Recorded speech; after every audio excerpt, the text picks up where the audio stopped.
शुमाली इलाका जात के अलावा तिल की काश्त पाकिस्तान भर में की जा सकती है। तिल गर्म इलाके की फसल और गर्मी को पसंद करता है। आइए आपको पाकिस्तान के मुख्तलिफ इलाके बताते हैं जहां कामयाबी से तिल काश्त किया जा सकता है।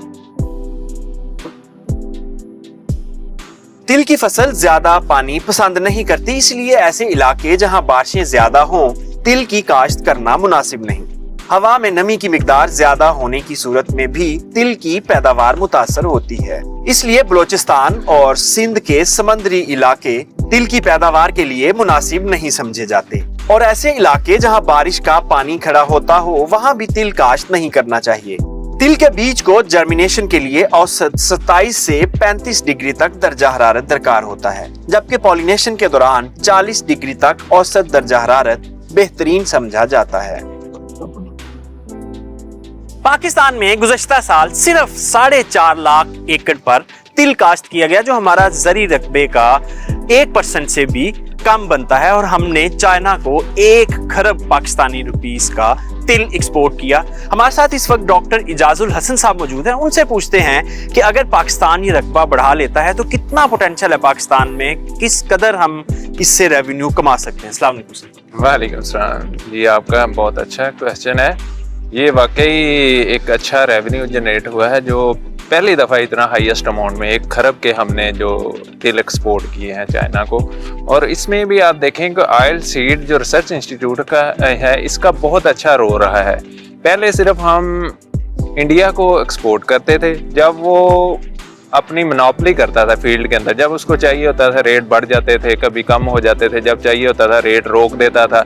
जो चाइना में पाकिस्तानी एम्बेसी है उनके साथ रब्ता किया और इस तरह हमने वो चाइना के जो ट्रेड यूनियन एसोसिएशन के साथ मिलके एक अच्छा हमारा उनके साथ लाइजान बन गया और वो हमसे डायरेक्ट पाकिस्तान से उन्होंने हमसे डॉक्टर साहब बहुत अच्छी बात है कि आखिरकार हमने ये अलायंस बना लिया चाइना के साथ ट्रेड का, लेकिन आपको नहीं लगता ये बहुत देर कर दी?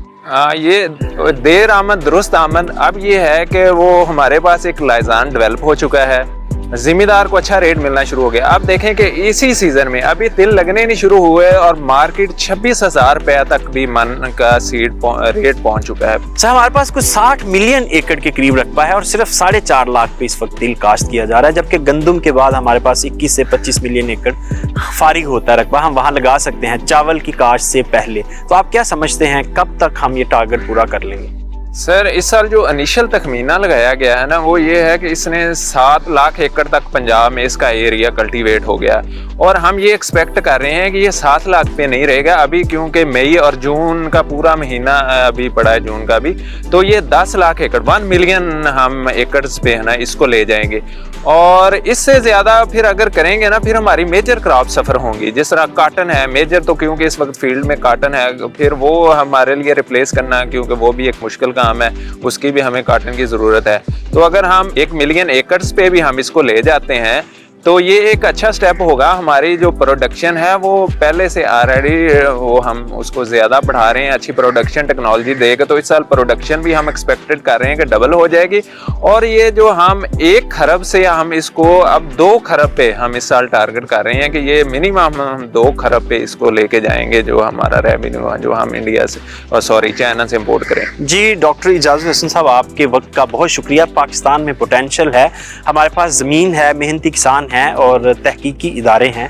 अगर ये सब मिल के तिल की काश्त को बढ़ा लें तो इससे हम बड़ी आसानी से ज़्यादा रेवेन्यू जनरेट कर सकते हैं। जी किसान भाइयों, आपने देखा इंटरनेशनल मार्केट में तिल की खासी डिमांड है और हर वो चीज़ जो एक्सपोर्ट हो सके वो किसान अगर काश्त करें तो यकीनी तौर पर उसमें नुकसान नहीं होगा, फ़ायदा ही होगा, बशर्त ये कि आपकी जो इजनास है उसका स्टैंडर्ड, उसकी क्वालिटी जो है वो इंटरनेशनल स्टैंडर्ड के मुताबिक होनी चाहिए, तभी ये प्रोडक्ट एक्सपोर्ट हो सकती है।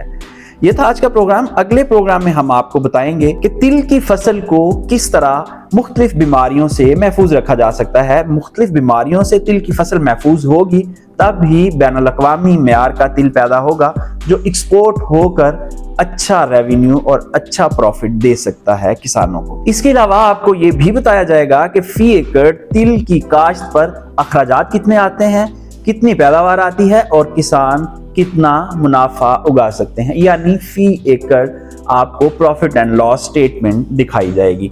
तो किसान न्यूज़ पर देखते रहिए, तिल काश्त की मुकम्मल सीरीज।